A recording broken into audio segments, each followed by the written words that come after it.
In my opinion, still, after 10 plus years of coaching, I think turning up is most of the training. Right? Just make it to the place that you'll do your training session in, and you're kind of sorted, because that means you have the discipline to turn up. Right? Goal achievement, may or may not happen in that time horizon, but usually will happen if you're reasonably dedicated. Like I said, you need, small stroke of luck. So first is emphasis on the process, and always start with the athlete.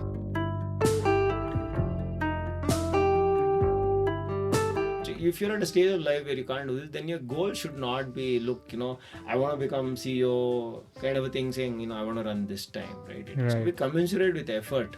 You should aim for something that's a stretch, but it has to be realistic training, right? If your training is not realistic, then your goal should not be unrealistic, right? Realistic training will lead to mildly unrealistic results, right? You won't have a wild result from ordinary training.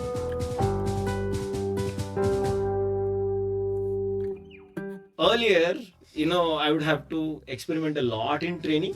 Even now, of course, I still have to experiment, but I don't have data feedback. I have to actually get to the race and experience it. So, say about 2 hours into my run, I'm saying, oh shit, I don't have enough fuel, and that's a costly mistake, right? For somebody who's trained for like 4 to 5 month kind of training block, to get to the race and find out, look, this is not working, is too expensive.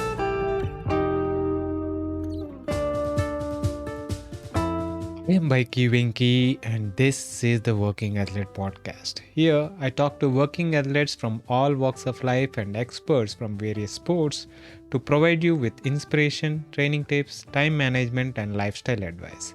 If this is something that interests you, please make sure you subscribe to the channel so that you don't miss any future episodes. Today's guest, Dharmendra, D as he is often referred to in running circles, is a Boston qualified runner and USATF certified running coach. After 10 years of corporate life, he spent the next 10 years as a full-time runner and coach.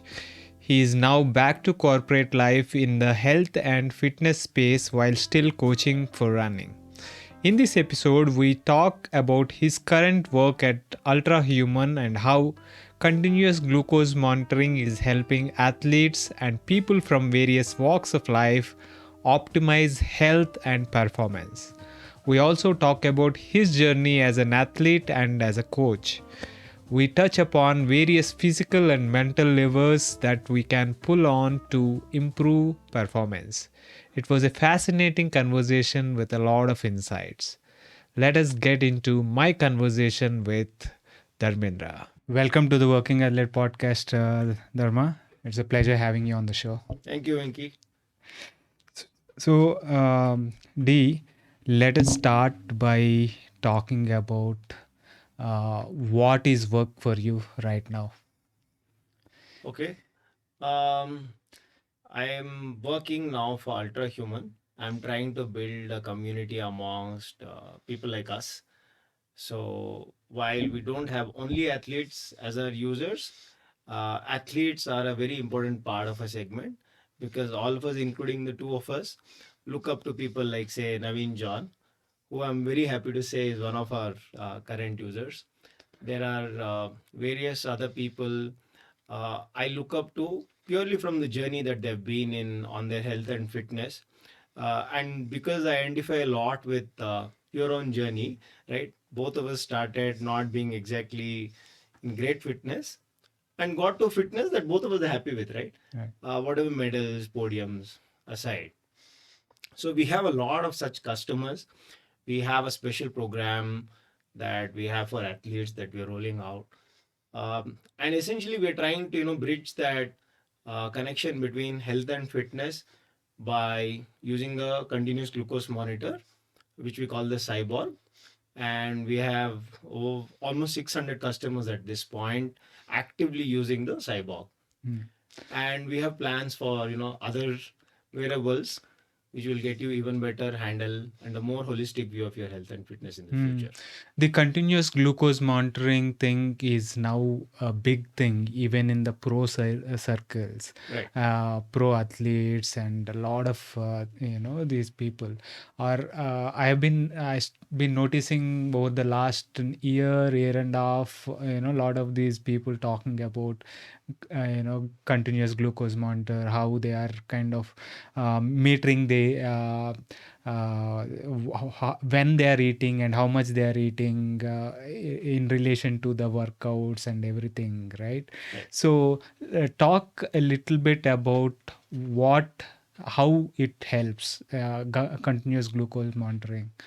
Right. I'll go one step before this as well. Yes. So, sometime, around April, May this year, I learned about athletes who are using the continuous glucose monitor. And I was intrigued because there was a British athlete. There's a nice article in the Outside magazine written by one of our favorite writers, Alex, Mm. which talked about how an athlete went from about 63 and a half minutes for the half marathon to about 60 minutes. And that's apparently the article talked about how his primary revelation was that um the fact that his fueling levels were through the roof for the entire duration of the run is what helped him, make such a breakthrough performance. So I was obviously very intrigued because that kind of step up at that level, like 3 minutes of your half marathon is like 5%, right? So I said, wow, that's like what you would want to get out of an entire season, and somebody managed it with just one lead up to a race. Mm. And I began looking. Um, Coincidentally, the first company I learned about was Ultrahuman because they were in the news for funding reasons, right? They raised a ton of money, which I later learned was actually Series B, which means they had been operating for about a year and a half. Mm. And then, one thing led to another, and, ended up joining them. But about the product in particular, the way I have used it, right, and I'm still learning, right? Mm. I'm learning from users, learning from myself, is that typically if you have a long distance, right? Typically it works for athletes at the end of the performance spectrum. If you're looking for a significant improvement in performance, whatever your level may be, right? You might be running like even a 5 hour marathon or a 4 hour marathon, Mm. not necessarily like a Boston qualifier. Mm. All of us experience phases of the race where we feel less than optimal, right? It's very hard to tell what is not working, right? Because we know what the heart rate is at, Yeah. but that's like output, right? Yeah. Resultant of how your body is working. Mm. What we don't know is, we'll know post race, oh, maybe I would have had another couple of hundred calories. But how do you time that? Because you don't know what your reserves are. The way to do that is, get some feedback from your body on how well you are fueled. That's just one of the things, right? You Mm. could look for various signals, Mm. but typically, you hit the wall or, run into rough stuff from an energy standpoint when your reserves go down, Right. or they're not optimal, or you have the wrong kind of fuel. Mm. So if you have a continuous glucose monitor, it just gives you live readings, right? We have Right. a version where it's a live reading. We have a version where you can just flash that reading. Mm. But essentially, if you have real time feedback on your energy levels, then you have a step up on what the problem is. And once you understand the problem, Yeah. right, you're on your way to solving it. So I have checked my blood sugar, completely fueled, Mm. and seen my performance. I've checked my blood sugar. Mostly, I do all of my training rides, training runs fasted. And so my fueling scores are terrible. They just keep telling me, like, look, you're under fueled, your score is 0 or something. Right. But I know that if I go to a race, Mm. say 3-4 days before the race, I'll just fuel optimally, right? I don't Mm. care for those 3 days Mm. if my blood sugar is consistently above, say, 130 and 140, Mm. which means the morning of the race I'll be at around 120, and I can hold that for about 90 minutes or maybe 2.5 hours, and then I can manage the rest with fueling on the run. Right. So earlier, I would have to experiment a lot in training. Even now, of course, I still have to experiment, but Mm. I don't have data feedback. I have Exactly. to actually get to the race Mm. and experience it. So, say about 2 hours into my run, I'm saying, oh shit, I don't have enough fuel. and that's a costly mistake, right? For somebody Right. who's trained for like 4 to 5 month kind of training block to get to the race and find out, look, this is not working, Hmm. is too expensive. Correct. So unless you're somebody who's looking for that much of an edge, maybe you just experiment for a few weeks and say, okay, I have a sense of what are my, you know, uh, foods that spike my sugar, what are Hmm. my foods which are not good for me, and under what circumstances, right? Right. So pre-caffeine, post-caffeine, no caffeine, Yeah. and low sleep, high sleep. Right. So everything, is connected. Hmm. So, and I'm measuring one metric. Also, we don't talk about it enough, Hmm. but this conversation is obviously pleasure, right? Right. All of us have enough conversations during the course of the week, not all of which are pleasurable. Right. So, how stressed was I before my lunch? Hmm. Did I end up eating my meal in 6 minutes or 8 minutes because I was too stressed, and hence did my sugar just spike? Hmm. Or did I just have a leisurely lunch? Say I Hmm. take about 20-25 minutes and eat mindfully so that my sugar doesn't really spike, right? Hmm. These things you learn. So the app lets you log various inputs: food, sleep, fasting for Hmm. people who like to experiment, Hmm. and stress, and anything else you want to just annotate your glucose graph, and you learn from your own data. Right. So I think it's a great benefit to people who are looking for that. It's of course of great benefit to people who have no other choice but to improve their health drastically, Right. right? And all Yeah. of us have been in that, Yes. right? Yes. If this had come 20 years ago, I would like to think I would have been marginally fitter, right? Like that Yeah. 1%, 2% kind of edge Yeah. than I am today. Right. It's a great point that you make, right? About tra- uh, you work your butts off to, leading up to a race, like 4 5 months of work, base, build, and everything. And then to discover that, that your fueling is not optimal in the race is a costly affair. But when you have the opportunity to experiment a lot in training, especially with the kind of feedback that a continuous glucose monitor gives, you have lot more data points, before you go to the race. Right. So I think that is a great advantage, uh, going into stuff like that. Yeah. So years ago, right? Because I was working with somebody in the area of sports science, I was testing a nutrition supplement. Okay. Hmm. You might have heard of it now. It's called UCAN, right? It's one Okay. of the slow absorbing sugars. Hmm. And when we were doing that, we had to prick our finger, every hour, 2 hours, before, then every hour after the sugar, just to see how does it respond. Right. And I mean, it's a universally known thing now that, UCAN is a great supplement for athletes. There are enough Olympians using it and so on. Hmm. But if this existed, right, I didn't have to go and prick myself so much. Exactly. And you don't want to, if you're doing a 3 hour run, you don't want to stop like every hour, right? Right. I get like 8 hours of readings logged on my graph. I have to sync maybe 3 times a day, max 4 times a day. Yeah. Right? If you're even more inclined, then you can get readings more often. But at about 4 times a day, it's excellent. And the thing that works for me in aside, apart from the sports angle is I'm always reasonably paranoid because both my parents are diabetic. So there's a great chance genetically that I'm going to be more susceptible than the average person. I mean, I know God knows what the average person is, right? Like 1/4 of India is, the working population is going to be diabetic in another 3-4 Correct. years, right? Because So of all the sedentary yeah, lifestyle lifestyle and issues, lifestyle issues. food, high sugar Hmm. diets, right? So, so my point is like the app also gives you like a metabolic score, right? What's the significance, right? I don't want my sugar to spike by 20% multiple times, except maybe on race day, right? Through the day, I wanted to, it recommends it you keep it within a 12% window, and that in the long run helps your metabolism be a lot more stable. So Right. stable metabolism is great for your HbA1c, right? You Correct. get that reading, you can get that through a prick test too, but this is good. And then of course uh, there's a very nice metric on how long you spent in the range, right? It's like our training, right? We say that, yeah, what was your frequency of training? How many sessions did you actually make versus plan? So this is like that. How much of your 24 hours were you actually in the zone, right? Right. So it's great if you are the inclined sort, right? Correct.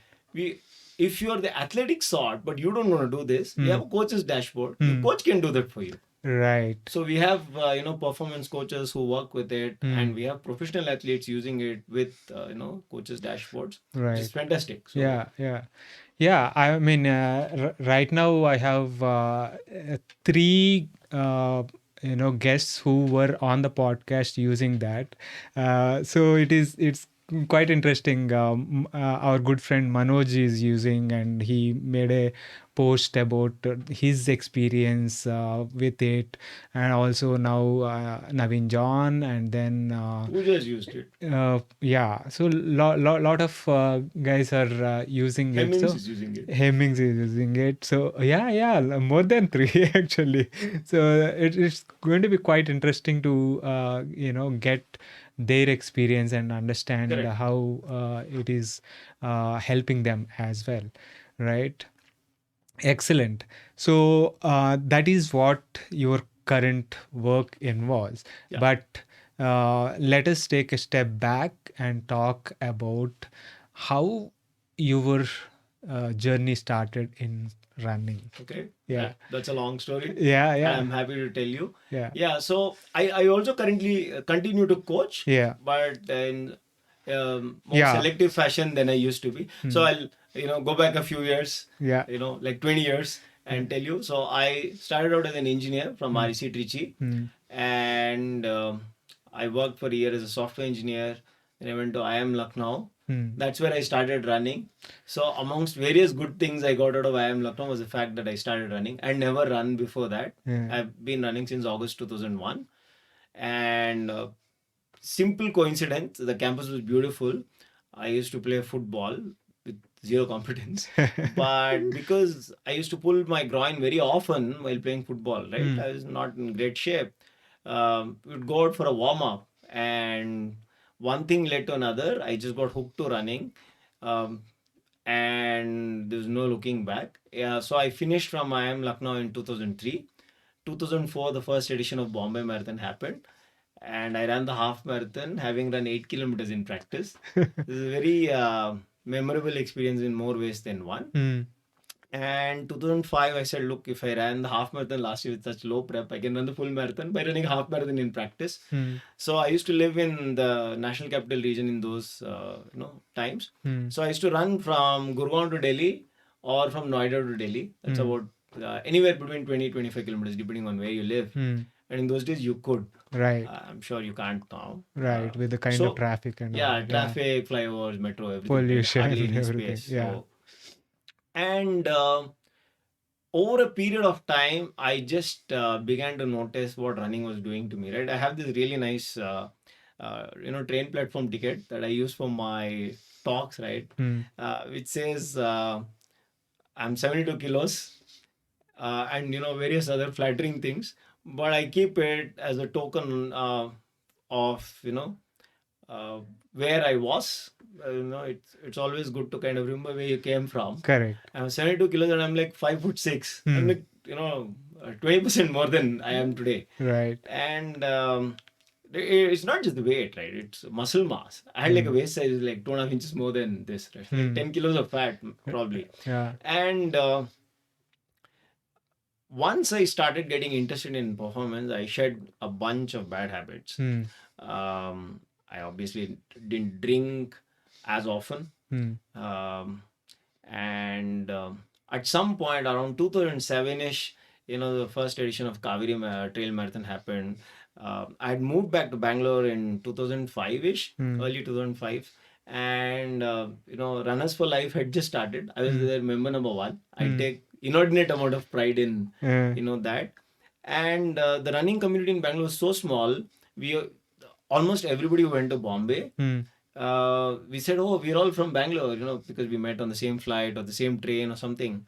And we met in a cafe coffee day in Indranagar. That was the sum total of, all of us, more or less. Right. And for the first few years, all of us would run around Alsur Lake and so on. And I had a full-time job. I was a management consultant. I used to work with KPMG. It was a reasonably good job, paid well. Hard work, but paid well. So running was still a hobby. Sometime around 2007, I went to the US for a 2-week vacation, and I ran a marathon in the US, the New Jersey Marathon.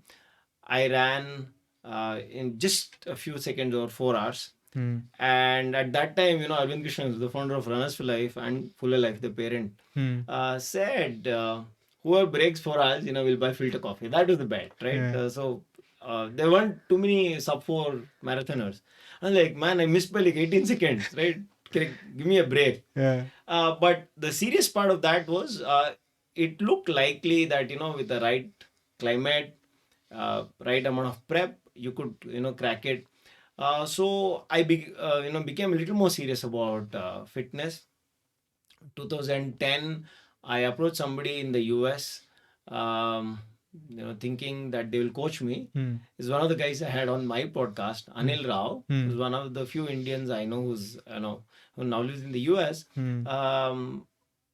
And he's run Western States in about 30 hours, which is a huge Wow. inspiration, right? 100 miles trail race, I think 18,000. One of the descent. tough races. Yeah. And very hard to get into, right? Right. One of those qualifiers, and you only have like, I think, 300 runners or so. Anil did it. I used to follow his blog. The fact that you follow anybody's blog kind of dates you now. Right. And I actually wrote to him saying, "Yeah, Anil, can you coach me to do this?" Anil was super sweet. He said, "Man, I haven't run Boston myself."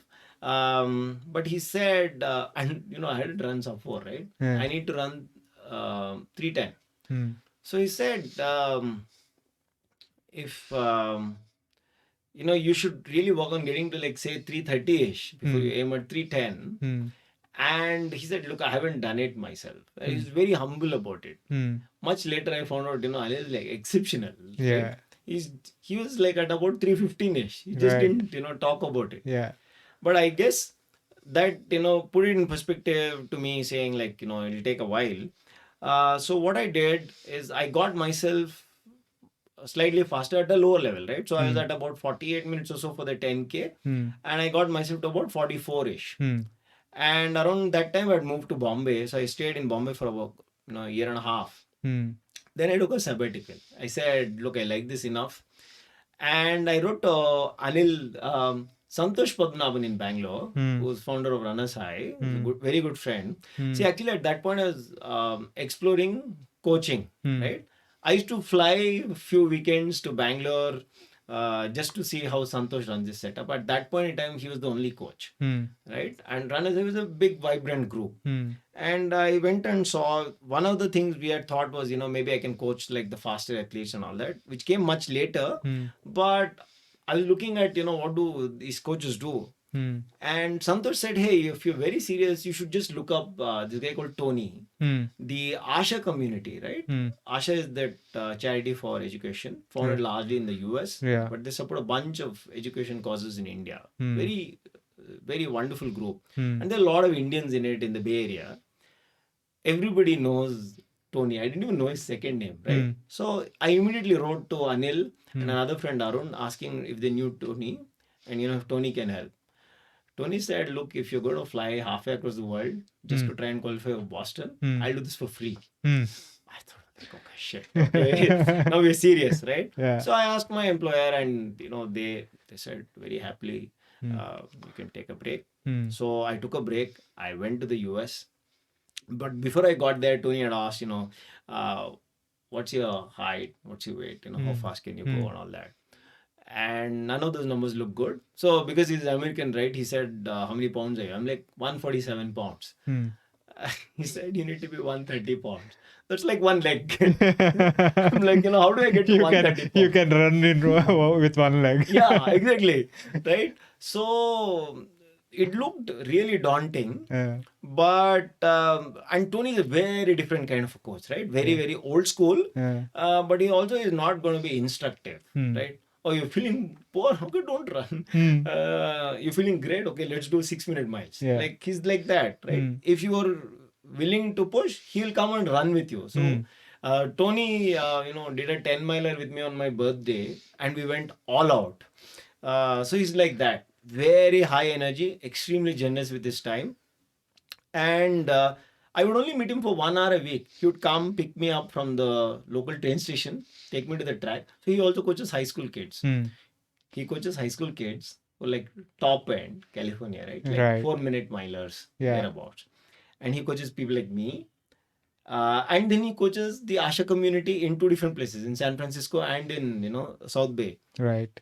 He would find time to fit all of these around lunch breaks, breakfasts, Yeah. dinners, and so on. Yeah. So I would go to San Francisco or Oakland, Hmm. and Alameda in near Oakland, Hmm. and he would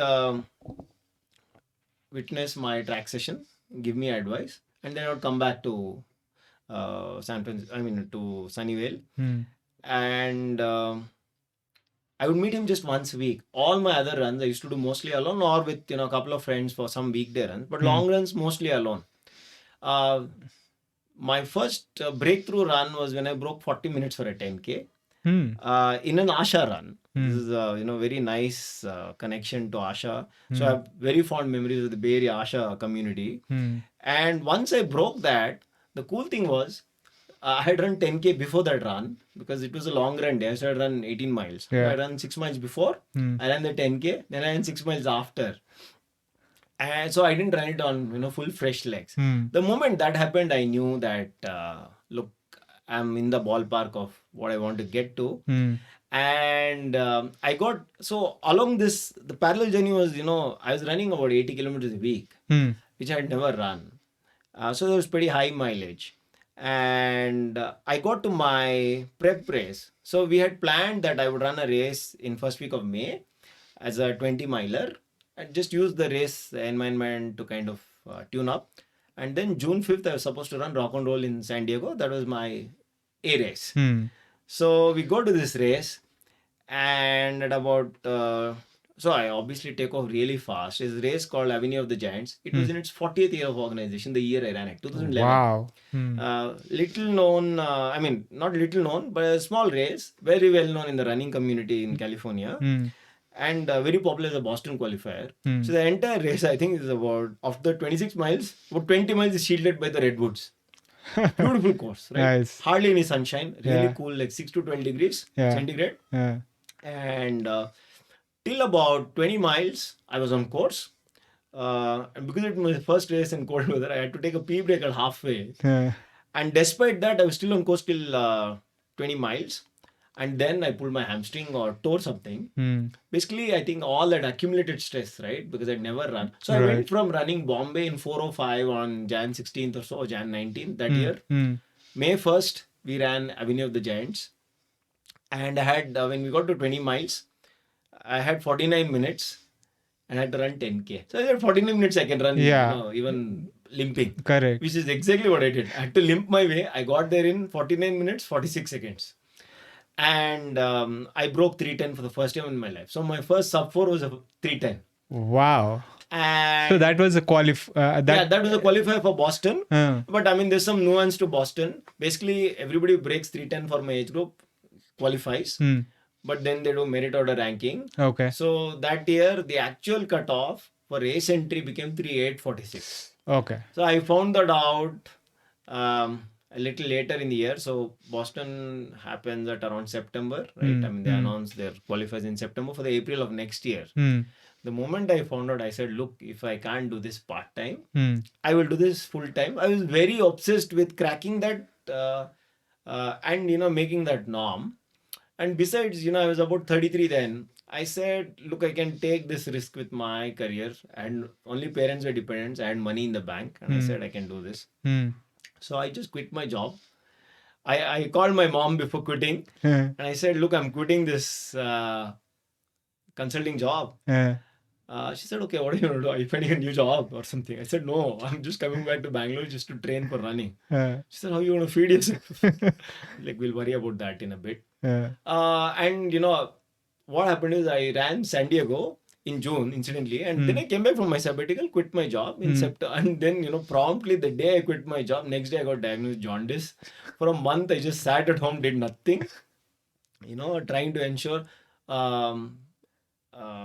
But I didn't lose shape. just going a little back, so you while running sub 310, you were injured. You pulled Yeah, I got so injured in the race, hmm, but it was like one of those hamstring things which over a period of time could get fixed. I okay. made a second attempt at San Diego, Uh, but it came back really bad. Both my quads froze in the race. I uh, had to walk the last, I don't know, 12K or so. hmm, I ended up finishing in 3:45. okay. Nightmare. Yeah. And the race was nowhere near, what I wanted. I had lots of problems going into the race. Basically, Hmm. I misplaced my phone at the expo, Hmm. and I spent like an entire afternoon looking for it. So my lunch got delayed. So my fueling for the race got spoiled. Not only that, I got fairly agitated because that was my only link to the outside world, Hmm. right? Hmm. So I got a little shaken. Hmm. But the race morning was fine, right? Like I went into the race completely sure that I can break 310 because I'd broken it last month. Hmm.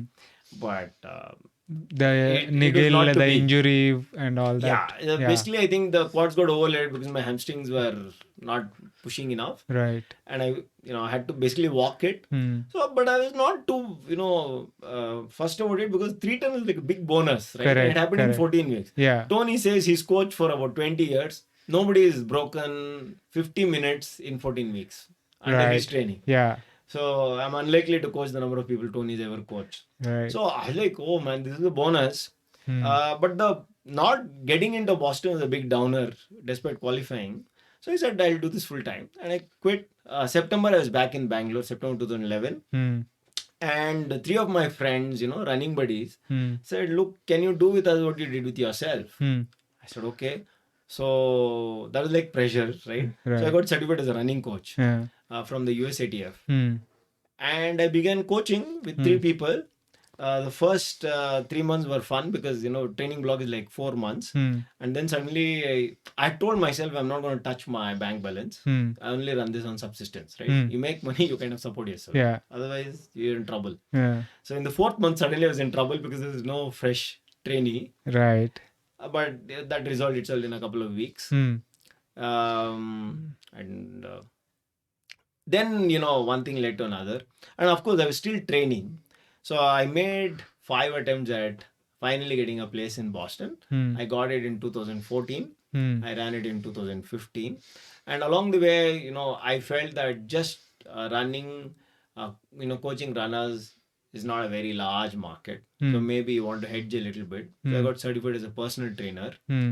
I did that for a little bit, but you don't meet as many nice people as you meet in the running community when you do personal training. Hmm. So I said, okay, I'm going to stick to this, Hmm. but I'll use that because it gives you a solid ground in Hmm. strength and conditioning. Right.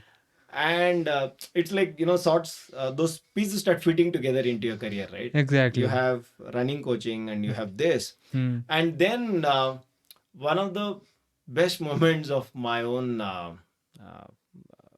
unlocking that performance moment, right, Hmm. is that in 2014 I took my wife to see me run at Bombay, because what had happened is 2013 I got married, and she came to see me at Berlin, which was one of my many attempts to qualify for Boston. I bombed. Hmm. Again, fueling problem. Yeah. Yeah. It's almost like, it was all leading up to my current job. Right. Berlin was too cold, Hmm. and I went at sub 3 pace or so for the first half. So I blew up.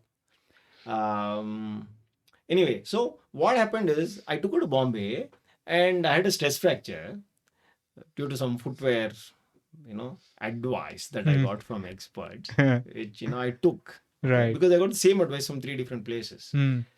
And I said, look, I'm not stressed about what I'm going to do. I'm only registered for half. Hmm. So I went to a very good advisor in Bombay. He's a physio who used to run the sports medicine practice in one of the large hospitals. He looked at me and said, I said, look, my only criteria is next year also I want to be in this B coral, which means you have to run 145 for the half. He said, so what happened is I got an X-ray done. It turned out I had a stress fracture, but it was already healing. So I had trained for Berlin with a stress fracture. Hmm. And he said, okay, don't start too fast. See how you feel, and, see how you go. So that half marathon, if you divide it into 5Ks and a bit, right, and a K, Hmm. each 5K I ran faster than the previous 5K. So I finished the last 5K in about 20 minutes. And all of it happened because the previous day, because I had nothing at stake, right? My wife and I went around Bombay on a scooter and we had chaat, pani puri, vada pav, all sorts of junk you can eat, street side food. We went to India Gate, generally sat there and we had such a nice time. And I used to be really wound up, right? About races. Like I would lock myself in a room, not talk to other people. Basically, So get into that zone and all that yeah, thing. but Yeah. also kind of raising the emotional stakes for myself. Uh, I mean, the reason I said this is, first you have just the training, Right. then you have nutrition, which runs, as an undercurrent to training, Uh, and then you figure out strength and conditioning as one more lever. yeah. And then suddenly realize, look, all of this, once you get to this, right, there's that 1% you might, hit or miss. I said, I just have to be like relaxed, right? It doesn't come naturally about certain things, right? Yeah. You can't like fake being chill. Correct. Um, It's also your, your personality, right? yeah. That A type or whatever we Yeah, call and it. I'm Yeah. extremely monomaniacal, right? Yeah. I don't chase two things at a time, Yeah. right? And that was like eye-opening. I was like, shit, I was so relaxed. I broke 90 minutes for the half for the first time in Bombay. My previous best was like some 133 or something. I was like, okay, now, I've got like one big, building block in my head for training. How, at least on race day, you should know, or, around race day, like the day before, you don't race that stake, right? Like, what's at stake? Like, Yeah. nobody cares. Right. Right? You come Except first you. in Bombay Yeah. Marathon, you'll get a little prize money, but still my salary would beat it, right? Yeah. So then, I mean, I'm the privileged status of not having to depend on that for my livelihood. Right. The only thing is ego. Hmm. I just knock that off. Yeah. At least for, those few hours. That really helped because I'm a coach, right? Yeah. If you can't, absorb that yourself, what are you going to teach other people, right? Right. So that really helped because I meet a lot of people even today who are like very, very focused on a certain time, maybe Boston qualifier or whatever, right? They say, I'm turning 50, I want to run 50 minutes with the 10K, something like that. Right. Whatever that well-intentioned goal, they're willing to train hard for it. But so the biggest thing for me was like, I took 6 months of my life to try and qualify for Boston. While I hit the time, all of they like some 2 dozen variables. Not all of them align on the same day, right? Right. It's like I went into a training run and qualified for Boston. Yeah. The race, I bombed spectacularly. Correct. Which means, the results outcomes that you chase don't happen at the moment you want them, like you want them. They'll happen if you're dedicated. You need a little bit of luck, but they'll come. Right. Which means you only follow process. Yeah. So after that happened, until that happened, I was also extremely old school. Like, I'm going to tell you what to do. I will give you the plan. You overtrain, I will drop you. Yeah. Right? That was all. Right? Right. Mostly unidirectional. Yeah. Of course, I did things like, let me understand why you want to do this. Those things are okay. But plan was always mine, which means I tell you to do 22, you do 24, we are done. Right? If you do 18, 19, I'm okay. See, because I enjoyed myself, right? Yeah. Very particular. So that is something I haven't broken today, right? You overtrain once. Yeah. Twice, then I'm being, I'm doing disservice to my job. Yeah.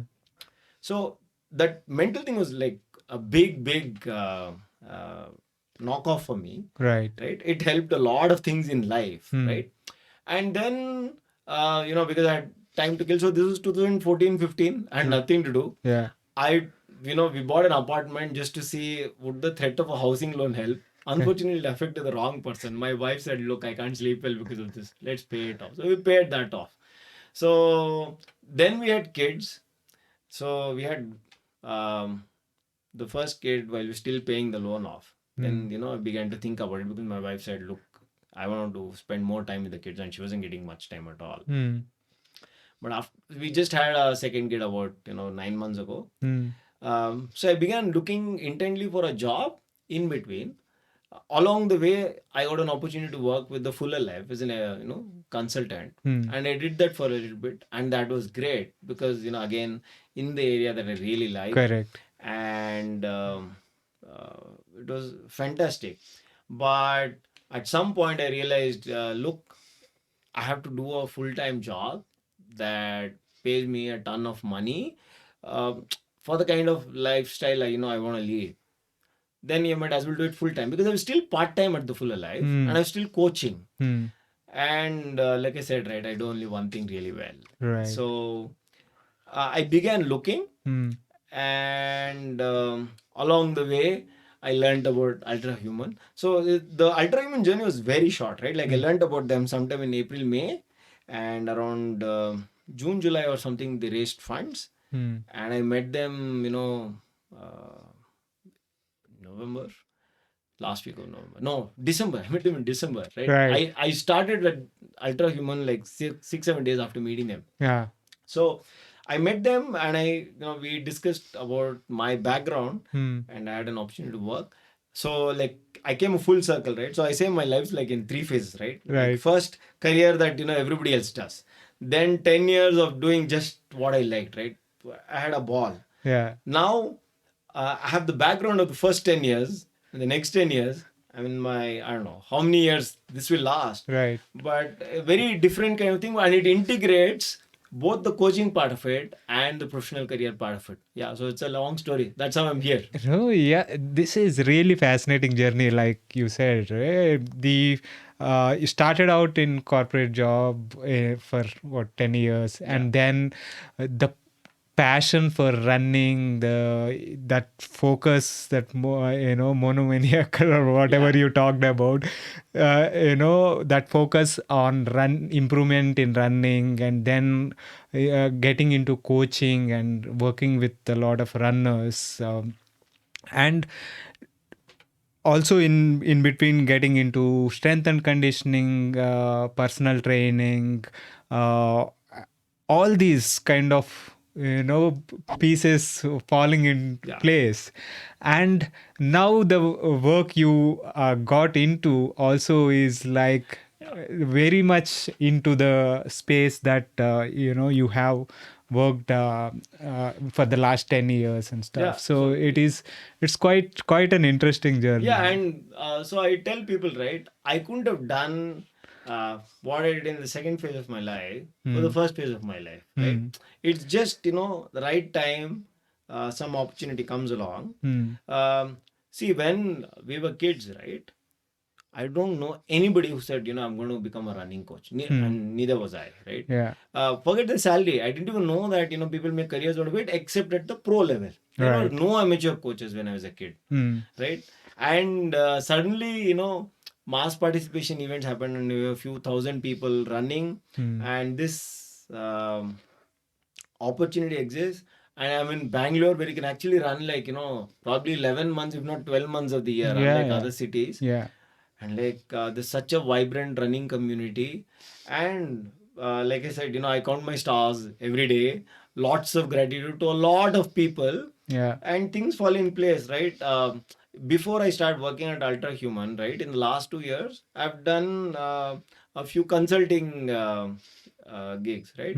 One of them, in fact, twice in the last 2 years, I've done short gigs for Puma. Uh, how many amateurs do you know who actually get to use their business background and their running background and do this kind of work? Right. And it couldn't have existed 10 years ago, right? I think 20 years ago, Puma didn't have India operations, if I remember right. Yeah. So, like, it's fabulous. I mean, I'm grateful for it. Yeah. But somehow things kind of fall in place Yeah. over a period of time. It's not always pleasant, Right. but yeah, they do happen. Yeah, excellent, excellent. So, a couple of things that I want to kind of talk about Sure. is the injuries. Yeah. Okay. So, injuries are quite common, Right. right? From my own experience, I have an ITB issue. Whenever I run, more than 10K or 10 miles, I end up having that, rear its ugly head, and Right. I promptly go back to cycling again. Correct. So, how do you kind of deal with injuries with yourself and then with the trainees that you Right. coach? So I'm very conservative by nature at work. So my first port of call is like first you rule out serious issues. So I'll Hmm. tell you how serious my hamstring issue was, right? Hmm. There was a tear in my hamstring because of which some fluid was leaking, and it would form like a mild ball or so just below my glute muscles. Hmm. And we would only discover that during deep tissue massage. Hmm. So they will, release that. It's Hmm. like a knot and Hmm. it'll go away. But if I do intense effort, that tear kind of reopens and then it happens again, Hmm. right? So functionally you're okay, but I Hmm. couldn't sit on my, right glutes very easily. Hmm. That is when I discovered, look, and it took like about a year to heal, right? Yeah. And why did it happen? It's because I went from about 75K a week at about, 12 kilometers an hour Hmm. to about 80 kilometers a week was no slower than 12 kilometers an hour. Like the Right. slowest kilometers were at 12 kilometers an hour. So I was Yeah. running fairly high intensity and I went to about, so my mileage varied between about 60 and 130 kilometers. The average mileage was Hmm. 80. Hmm. So I tell people too much, too soon, too fast, Hmm. right? All overtraining, which means that, say you set out to run, maybe you should do like 5-6 kilometers, right? Right. Like just like, what is your zone 2 for cycling, what's your Correct. zone 2 for running, Yeah. right? Because it's an impact sport, Hmm. there must be some difference, Hmm. right? It's unlikely that you can do, say your zone 2 might be my zone 5, right? Your zone 2 Correct. cycling might be Hmm. my zone 5, Yeah. right? Same by all other things. Similarly in running. Possibly, may Yeah. not be. Maybe Hmm. my zone 3 might be your zone 4. Hmm. Hmm. So you have to figure that out. And you Yeah. don't need data for this, right? Hmm. Pure talk test, right? Yeah. You just go out and see can you talk at that pace. Hmm. One.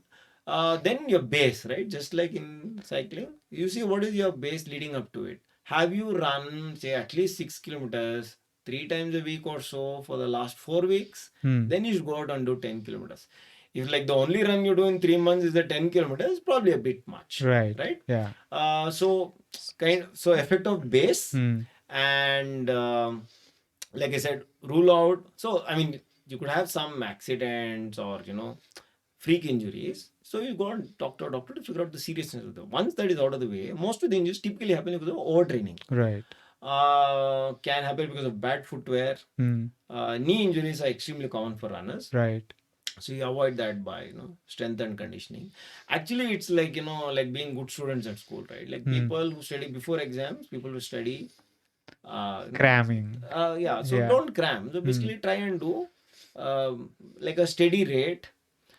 In fact, you should pace your training like you pace your race, right? Keep Hmm. an even pace that you can sustain all the way till the end, right? So Hmm. don't overdo it. Hmm. Don't overtrain and address the small muscles, right? Hmm. Most of us work on hamstring, quadricep, calf muscles, right? Almost common for cycling, right? Hmm. But we do very little about hips and glutes, right? Hmm. Adductor, abductor muscles, most people don't even know for, first few years of their activity. Right. If you find out, then, excellent. Hmm. So you should work on, stabilizer muscles, you should work on the minor muscles, work on foot strength. Hmm. And that's where there's some difference between cycling and running. You Hmm. probably have a lot more work on ankle mobility. You'll Right. do a lot more work on landing on the big toe, that kind of a thing, and Hmm. landing because there's impact. Hmm. And yeah, recovery, man. It's Yeah. just, I can't believe people are willing to spend tons on equipment, but don't know that you can just spend, 1,000 rupees or so, Hmm. pay an expert physiotherapist to Hmm. do deep tissue massage, relieve some Hmm. stress, right? And can't spend 10-15 minutes doing core exercises, Hmm. right? I'm also guilty of that. There are some injuries which I keep at bay. So I have plantar fasciitis in Hmm. my left foot. Whenever I don't do religious foot massage every night, so Hmm. now I just take a golf ball, do it for about 5 minutes, Hmm. post dinner or so before going to sleep. That injury stays away. Right. And also get professional help. Hmm. There's no shortage of really good doctors, Hmm. orthopedics, physios. You should know whom to ask what. Um, there's a very good community of physiotherapists and orthopedics in Bangalore. Hmm. Ask by ask somebody for a referral and find. So basically, one use experts don't go to a GP and ask for, should I be running, should I drop mileage or something. Yeah. So one of our Bangalore's favorite doctors, who's now unfortunately in the NCR, is Dr. Rajat Chauhan, who used to head sports medicine at Manipal long ago. He was a big guide for a lot of us, early in Bangalore, and not just for runners, right? Um, uh, I discovered abductor adductor strengthening because he had this really nice equipment from Nautilus. Until then, I'd never seen them. Very world class equipment. There was a gym in the basement of Manipal. So that's how I discovered if you just go about strengthening, you'll go from, you can add about 5-10%. So if you're at about 50 minutes for a 10K, you can get about 45-46 minutes just by doing adequate strengthening. Right? Performance improvement. In fact, you don't even need to do that kind of mileage. You need to do some regular mileage, like say at least 3 days a week. But if you have adequate time, I always tell them, additional time, I tell people, add 2 sessions of strength training before you add mileage. Then if you have time, then add more mileage. Also depends on stage of life, I guess. Right. If you're younger, you're able to handle greater intensity. And then of course sleep.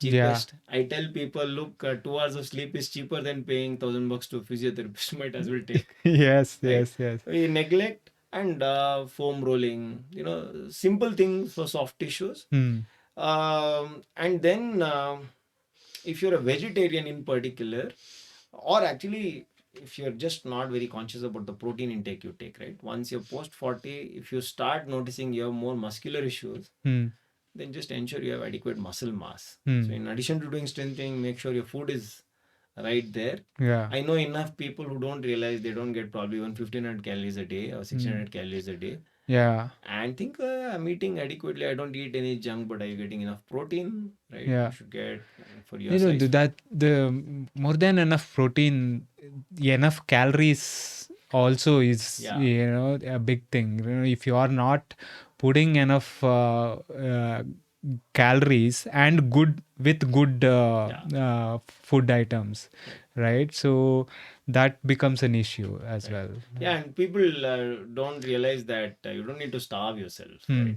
Depending on where you're in the training block, you can take 2,400 calories a day, you can take 3,000 calories a day, but you also need to drop down to 1,800 calories once you're, in recovery season. But you need to still get protein. Yeah. Protein is pretty much through the year. Yeah. Right? But that carb level should vary with your training. So there should be some periodicity to nutrition also. Correct. But yeah, you neglect it.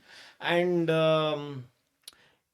if you can manage all of these things, great. Like the first time round, I managed my own nutrition. Right? I dropped weight purely based on my, work. I kept reading and reading and seeing what, people at the top do. But in 2011, there wasn't much for Indian runners trying to figure out, right? I had to work mostly with sort of partly Western diet. Like muesli was not necessarily my, breakfast item of choice. Right. But it's a very easy thing on the stomach. So I started having muesli every day. In fact, I was in the US for like 150 days. 147 days I had muesli for breakfast. Right. It's amazing. In fact, I used to joke that, that brand should sponsor me. It was Swiss brand of muesli, which I ate every day for like such a long time. Yeah. So if you get that nutrition part sorted, I think it'll not just for training, also recovery. It becomes a big factor for recovery. Yeah, and then you learn along the way. Like I said, if you can't handle all of these things yourself, get a coach. Right? Exactly. All of us, I have a coach. I use him now mostly like a spiritual guide, right? Like, so I went and did a race in 2017 because I'd taken my parents to visit my brother, and I dropped them in California. Denver, I was in Saturday, ran race on Sunday. Sunday back in California, Monday back in India, right? Complete fast trip. But just for that 1 week that I was there, I met Tony for an interval workout, and I asked him to take a look, and he said, "Look, you're like good to go." So I wanted to break 3 hours. Unfortunately, that didn't happen in that race. I still haven't broken 3 hours, but I'm not too fussed about it. So what happened is I pulled my calves. This is where I said, right, mental training kicks in, is that I pulled my calves at halfway, right? If it was Bombay, normally what I would have done is just limp to, something over 4 hours or so. But I told myself, look, I'm not going to train only, forget race for quite a while from now. Hmm. I'm going to kill myself if it matters. Yeah. And so I ran second half in about 136. I still qualified for Boston for my age group, because my age group, by the way, Boston has been so tight that Hmm. despite my shifting age groups, the norms have gone tighter Lower. every Yeah. year. Tighter. So I'm now gonna be in the 44 age group. It Hmm. is still 310. Last 10 years it's been 310 only. So it's a number that's like kind of stuck to my identity. Yeah. And I ran 4 minutes clear of my norms. I could have Hmm. run. So I qualified in 2011. Hmm. 2014 and I actually ran the race in 15 and again Hmm. in 17. Hmm. And that was it. We had a kid in 2018 and yeah, I haven't done much hard training since, but I Hmm. keep like steady mileage of about 35 to 50K a week. Hmm. So I'm at about say 2000 kilometers a year Right. and I stay there. Yeah, sorry, I forgot to finish the thread on mental this thing, right? Yeah. So through that entire race, I was in great amount of pain, Hmm. but I kind of reminded myself, look, I came all the way to Denver. First time I was going to Denver, not in airport transit, right? Otherwise, you only go to Denver in airport transit in the US. Like use Southwest, Yeah. it's cheap transit. Yeah. And I was in quite some pain after both my calves ganged up for like I think maybe a week plus after that. It was Hmm. really tight. Hmm. But I finished the race in 3:55, 58. I was very happy because I qualified. Yeah. And while I didn't hit 3 hours, I was not too fast. Hmm. Whereas I would have given up. I was like, all or bust kind of Yeah. approach till about 14. But, Hmm. once I realized, look, the goal I wanted took 3.5 years versus the 6 months I thought it'll take. Hmm. Real life is also like that, right? Right. You pursue mostly a process centric approach. Hmm. I mean, if it works for you, and things will happen. So it happened, and I gritted it, and I think made me a better person because I didn't hang up on that goal because the A goal was not met, right? So it Right. kind of helps to have like a goal, B goal. But all of these things, I've learned more as a coach than as a runner myself, right? You see Right. what it's doing to other people, how they chase, how they respond, Hmm. and you like to think, okay, how can I make this better? Right. How will they deal with better? Because Hmm. my first couple of years of coaching, I don't think I was as chill as I am today. Hmm. But then we're all learning. So Right. yeah, Yeah, definitely. We learn and grow as athletes, and we learn and grow as coaches yeah, and human beings in correct, general, right? exactly, right. Yeah. Yeah, if you're So learning, it's then all a continuous learning process for all yeah, of us. So that kind of dives right into my thoughts on, I want to know what is your coaching philosophy. You mentioned that you when you started, at least you were quite old school, so you go overtrain for once yeah. or twice you're out. And so Yeah. what is your general coaching philosophy, Yeah, like? so I'm still extremely process centric, Hmm. not very outcome focused. Hmm. I mean, there are enough people I've coached over the years who had a specific, outcome in mind, right? Like Hmm. somebody wanted to break 40 minutes with a 10K or qualify for Boston, Hmm. and both did so.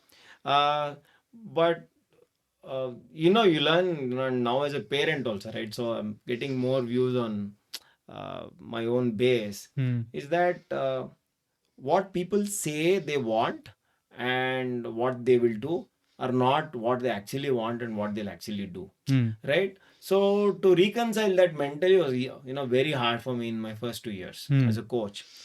So like if you say it is really important to you, then I expect you to turn up, right?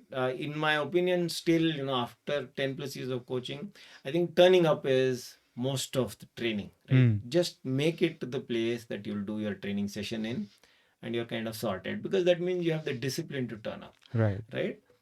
Goal achievement, may or may not happen in that time horizon, but usually will happen if you're reasonably dedicated. Like I said, you need small stroke of luck. Hmm. So first is emphasis on the process, and always start with the athlete, right? So I haven't done any certifications in India, but one of the things that the USATF does Hmm. in the coaching system is that your uh, primary duty is care of the athlete, right? Yeah. Not the it's a bit like the Hippocratic oath, right? You have Yeah. to not harm that person, so you have a great responsibility to not mess with the person's life, right? Because so you take that into account and figure out why they're doing. Um, and now starting with the why is like extremely fashionable, but understanding the primary motivation for that person to do it.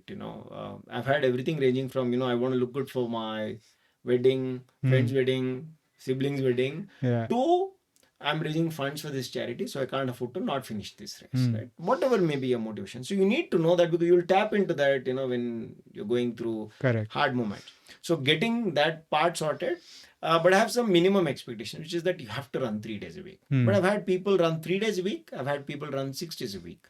And I've coached people all the way from doing their first 5K to somebody who did 250-kilometer race, multiple day event in very hard terrain, right? Like in Iceland, training in Bangalore, Lalbagh, right? How cold will Lalbagh get ever, right? Like 16, Yeah. 17 degrees. That person was like in, God knows what kind of temperatures. Yeah. But super religious and understanding, as much as you can dig, through the net and talking to other people who've done the event. Like, say, if you want to go to a flat race in East Coast versus West Coast, what is it likely to look like? So prepping for an event in particular, understanding the athlete's motivations, and then baselining fitness. So I make everybody do a baseline run. You do like a TT typically. In some cases, people are so fresh to running, there's no TT, Yeah. right?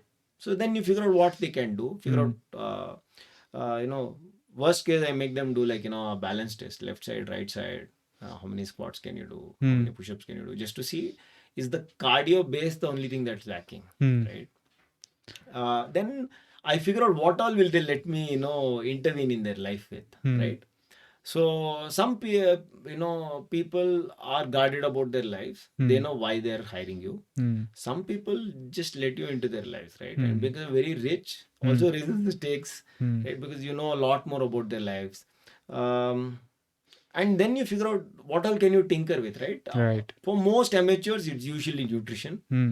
But once you crack that, then you have only marginal improvement. Like I said, right? Mental strength training, mobility, flexibility, and then stage of life thing, right? Is the trade-off between an extra hour of sleep or even half an hour of sleep Yeah. versus 5K, right? I'm completely in the sleep camp. Yeah. Right? Yeah. So by the way, on my sabbatical for the first time in my life, after at least 5.5 years at KPMG, I started sleeping more than 8 hours. I used to sleep 9 to 11 hours a day for my entire sabbatical. It was like fabulous. Yeah. Yeah. And wake up without alarms. All the time. I used to sleep for like an hour, 2 hours in the afternoon, at least 7 hours in the night, sometimes 8, 9 hours in the night.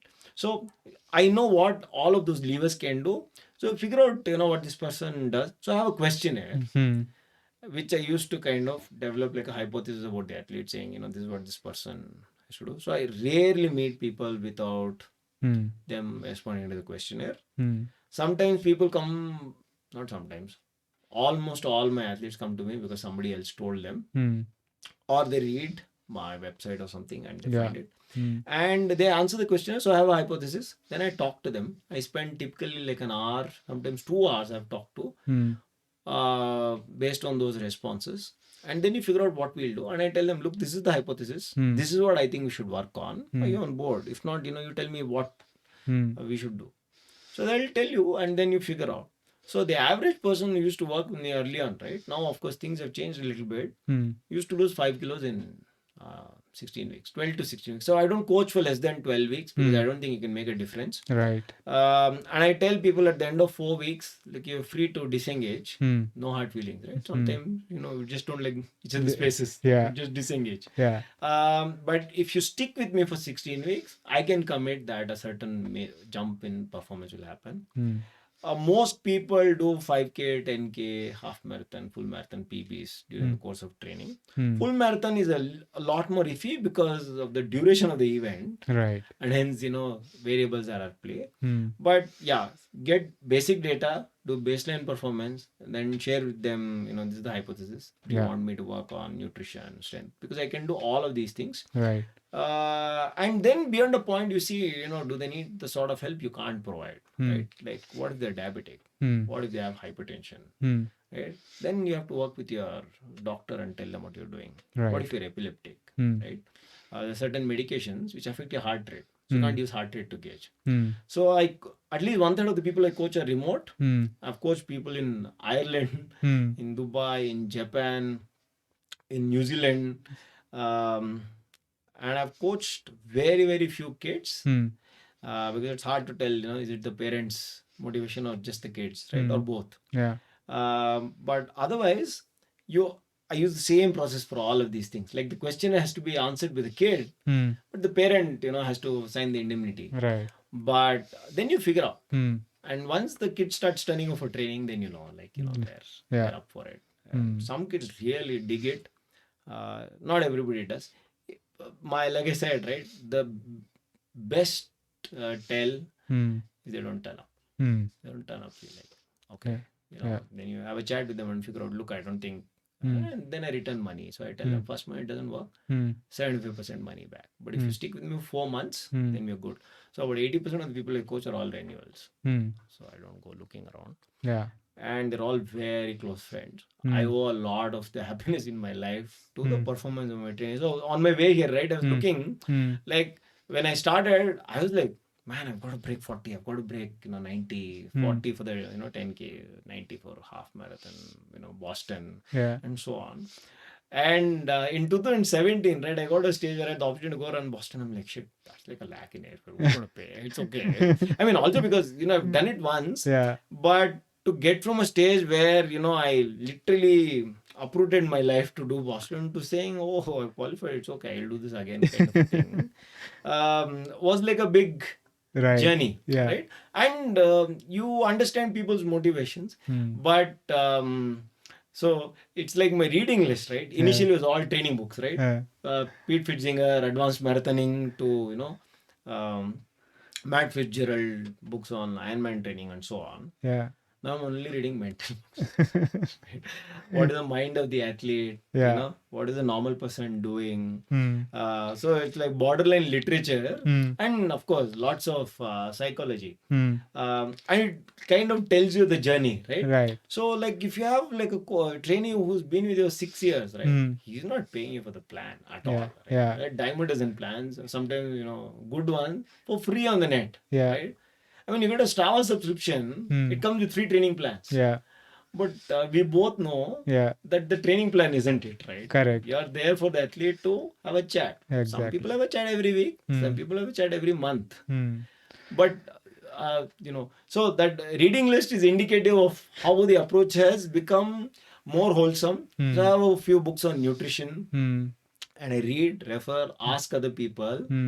And like the one takeaway, which I talked about in my book, right, is if there's one thing I've learned, it's amazing how much people are willing to help you if you just ask. Right? They won't always know what you're looking for, but if you just ask, starting from Santosh telling me that Tony exists, to people willing to solve problems. I had this occupational therapist who lives in Malleshwaram. I went to her for an assessment because I was having a lot of issues with my psoas muscle.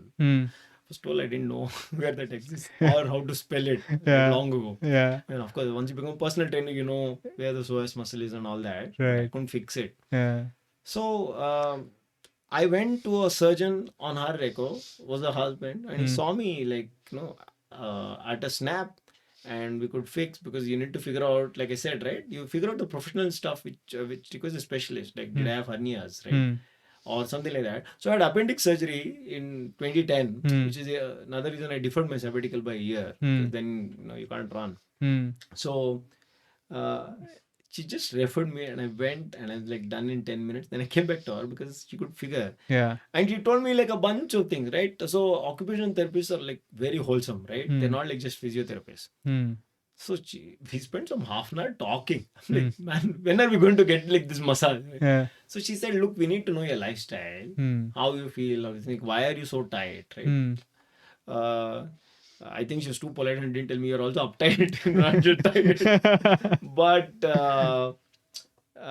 if you meet, like I said, right, really good professionals, they'll have your interest at heart. Like I said, right, the coaching Right. precept is that the care of the athlete is your baby, Correct. right? Once you get that, and like I said, now that I'm a parent, right, I was not necessarily very accommodating of people who miss training sessions because, for whatever reason they didn't get enough sleep in at night.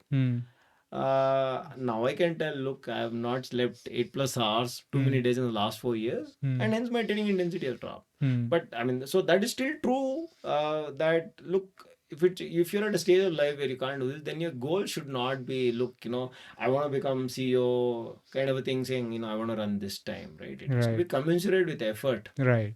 You can't.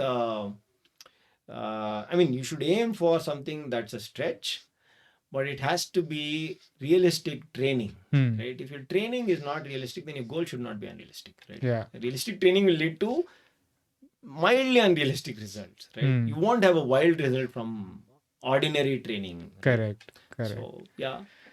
Excellent. So we kind of mentioned that you're looking more into the mental side of it and stuff, right? So what are some of the learnings, and what do you kind of suggest people for on working on the mental side of performance? Okay, that's a Yeah. it's a very hard thing to answer generically. Yeah. So I'm just thinking of some 2-3 things that I look for. Right. See it. So when I told you, right, I ask people, why are you doing this kind of a thing? It kind of helps you get a sense of how serious the effort is going to be for them. Correct. Right? And what are they willing to commit? Right. Right? Like if you're planning a vacation in the midst of a 12-week training block, right? I am not very sure you're very set up on it, right? There are all of us, I mean, especially if you're a parent and has a job and you want to fit in vacations also in training, then you've got to understand that training will give, right? I'm not saying don't take vacations, but you should know that it's important. Yeah. So that goal prioritization thing should drive your training. Right? Yeah. Every time you get into kind of trouble or you have to, check, you should know, okay, this is why I'm doing this, right? I was listening to a podcast where this guy who's done Ironman World Champs has done the RAM. His team was the winning team in RAM. And he was saying in training, apparently he had this target written on piece of paper, which is stuck, in front of his trainer at home. Right. Wherever he trains, in his basement or something. Yeah. And every time training with the RAM, and you would relate to RAM a lot more than I would. Yeah. He would just, every time he was falling asleep, right? He would just look at it and kind of get back to being awake. Right. Because his point was, look, there will be difficult moments in the race, so 6 days or so, where you have to dig in, right? And activating that purpose, why we are doing this, and knowing that the suffering is short term. Right? You're not going to be scarred for life. Right. Get that. I think getting that reason why you're doing is perhaps the most important thing. And then, it's not sheer mental training, but, as part of your toolkit, right, is that you should know where it stands in your list of priorities. Yeah. Is it worth, putting your marriage at risk, right? Like if you're newly married, if you have a new kid, I actually ask people, are you in that stage of life where you won't get 8 hours of sleep, even if you wanted to? Then maybe trying 12-13 hours of training a week is not recommended. Correct. It's going to see, because I've actually coached at least 3 people who are in various stages of getting divorced at some point. Right. And they were all, I mean, so because I have their confidence through the training, some used it to deal with the divorce. Right? So it was post-divorce. Some used it to kind of get through that hard period. It's very hard. Some basically pounded themselves into training because there's enough shit happening in life elsewhere. So if you know where it stands in your training, like what are you using that as like a pillar, right? Right. Like in early days, right, we would we get sloshed as in late 20s, early 30s, get drunk or eat or heart's content, and then, do like a 30K and it's fine. You could deal with it. Yeah. Now I can't. My body can't handle it, right? So you should know that running is central, which means you go to sleep early on Friday, Yeah. right? Because Saturday you want to do a long ride, long run, whatever that may be, Right. or Sunday, right? And respectively. And if you get that priority thing right, like I said, know why you're doing it. Where does it figure in my list of things for the year, right? Like what I want to tick off. Right. At this stage of life, it might not be for the year. It might be the next 5 years. I want to do this. If you get that, those two things, I think it's like a big step. And one thing I've told myself may not be applicable to everybody is like, um, it is fine to not hit your goal as long as you're alive and you get another opportunity. If you're not alive, then you don't really bother, right? But see, accidents happen. All of us have the privilege of chasing this, and we're still recreational athletes, right? Just imagine the plight of people who have to do that for a job, and in a lot of cases, performance, right, which is unfortunately just output, is what determines other outcomes for them, right? We don't have that, right? Just acknowledge that privilege and know that if you've done all that you can, there's usually a chance that you can do this again. Right. Most of us, it's like that famous investment advice, right? Which is that all of us overestimate the short term, underestimate the long term, right? Just imagine if I told you, look, Venki, you can drop 50 grams every year for the next 20 years. Imagine what it'll do to your cycling. It's like, people will go and buy really expensive watches, power meters, bikes, devices, heart rate monitors. And now there's that, brain stimulation thing, oxygen chambers, lots of really high-end, maybe effective methods as well. Yeah. Without knocking off 5 kilos. Like they had this call as during course of work with Deepak, right? Who's a top end athlete, amateur athlete, has done the Kona World Champs, has done multiple Ironmans. He was saying sometimes you need to know that that person is happier buying a bike which costs like say $50,000 or whatever, $20,000, and not drop 2-3 kilos because their lifestyle doesn't support it. At least you should relate to that, and both of us should understand, right? That's why I said, where does it figure in your list of priorities? But just imagine like I told you, right? 50 grams every year for 20 years. It's like 1 kilo. You already are fairly efficient from a body weight standpoint and muscle mass. But 1 kilo, same muscle mass, if I give you 1 kilo less fat, you're going to be almost matching, right? So, knowing those levers and and then, like I said, once you let go of the outcome, learn to kind of disengage and let somebody run the process. Like if you're the coachable sort, if you're not, I think just taking a process mindset is very hard for some people. I've dealt with enough people who CEOs, CXOs. Sometimes they bring the same level of drive and aggression to the training. Saying, I want to do this because of whatever reasons. Without considering look, if you haven't had 7 hours of sleep, you'll never hit optimum muscle mass, right? Easily. It's just a trade-off. Because sleep is so critical. Correct. How are you going to recover? Yeah. But they just fail to kind of, get that. Yeah. So, like I said, if you can, let go outcome, defer to somebody's advice and your coach and ask for opinions, and like I said, ask for help, man. Lots of people keep their ego in the way. I ask for a lot of help, and you never know what you learn. Like I said, right, I've learned more from my trainees because I have a few hundred trainees over the last few years I can tap into. They have only one coach. Right. So I'm obviously getting very rich information and sitting on a body of knowledge. Thanks to the privilege of having coached them. Ask for help. Asking for help, I don't know, is it really count as mental performance? I don't know. But it does. Seeking help is doesn't come naturally, especially to Indian men, right? I can do like a whole new different session on what I've learned from coaching from men and women, but we'll save it for another day. But generally acknowledging that, look, there is somebody who can help you in this, and letting that person into your life is a big deal. It may be a coach, maybe a fellow trainee, right? All of us know we have more fun with company, but sometimes you ride without company. What do you do? Yeah. Those are some things. Awesome, awesome. This has been fantastic chat. Uh, Before we get into, where can people find you? Where can people reach out to you for training or other stuff? Yeah, so if you want to send me an email, you can write to me at runningcoach@outlook.com.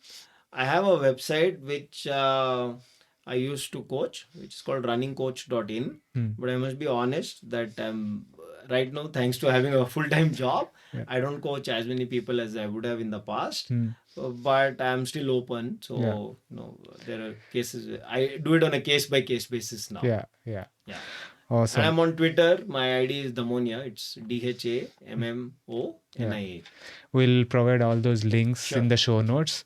So it's been fantastic chat. Before we conclude, what are some of the tips that you would give working athletes for to do well at sport and life in general? Yeah. Yeah. So, like I said, right, it sort of relates to some of what I've discussed till now, right? Recognize which are the big levers given where you stand. So, you need to know your baseline. So, telling you that, Venki add another kilo of muscle may not work. But for, I think, 90% of the, athletes we'll see at BBCH, we can tell them, look, body weight can make a bigger difference to you than a newer bike, right? Like I know for a fact that I rode with somebody else's bike. It was a very light bike, and I knew I could go for another 2 kilometers faster, right? Going from 32 to 34 kilometers an hour, Yeah. which to me is like super satisfying. But if I had, just worked on training and lost another couple of kilos, then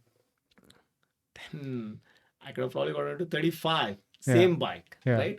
You should recognize that. So you should know what are the levers to tap, what lever will produce what effect, and I think almost in everybody's life, nutrition and recovery are more important than training, more or less. I mean, not more important. Assuming you're doing all the training, tweaks to nutrition can have bigger effects, outsized effects, and tweaks to recovery can have outsized effects than this, right? Yeah. That is one. I tell this to all my athletes. When in doubt, back off, right? My coach had great advice, which I should probably get on a t-shirt, right? It said, it's better to be 90% trained and 100% fit than 100% trained and 90% fit. So don't get to the start line at less than 100% fitness. We should just be ready to kill it from the start line. But you have to get to the start line, right? Like this famous thing that I really loved that Manoj said on your podcast, right?